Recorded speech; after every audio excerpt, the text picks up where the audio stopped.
Winds of Periphery. I look back now to where it began. I needed people around me then.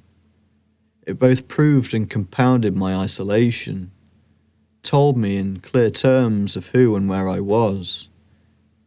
I had to go it alone. I was the only one having forever left to walk in me. To find myself there was half the war. Why I thought I needed the approval I cannot say. Presumably it was the suspension of early active encouragement. I felt neglected and this led me astray. To invoke love would have curtailed and corrected me from senseless diversions. Everything bad was assumed to be my fault. I noticed one of my legs was failing to work. For a time I turned in circles, pivoting more painfully each new and diminishing orbit, which aggravated the frustration of the initial injury, until finally I crumpled to the floor. I managed to crawl and drag myself up, and I limped to the relative safety of a strange room.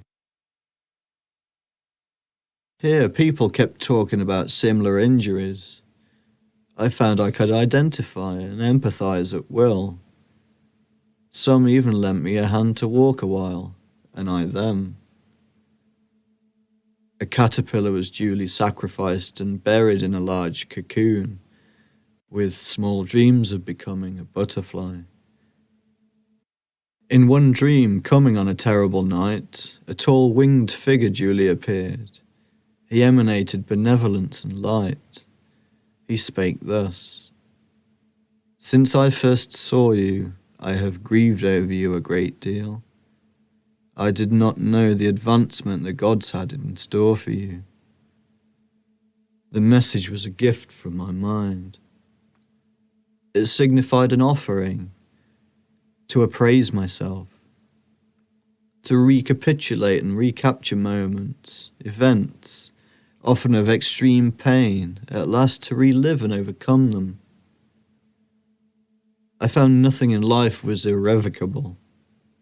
It was always possible to give back those things that did not belong to me, and to recover those things that did. First, a list had to be drawn up of all the people I had known throughout my life, all those who had stricken my ego, and those who had circled about, affecting an influence on this realm, pressing me to put this ruined fragment of myself to the fore. See, people make lifetime generalizations at the expense of a single glance. A lifetime of work is involved, then, in disproving the judgments to a disproportionate extent. I have more than paid for my crimes. I have more than prostrated myself to pay for someone else's mistake. Anything else is entirely their own expense.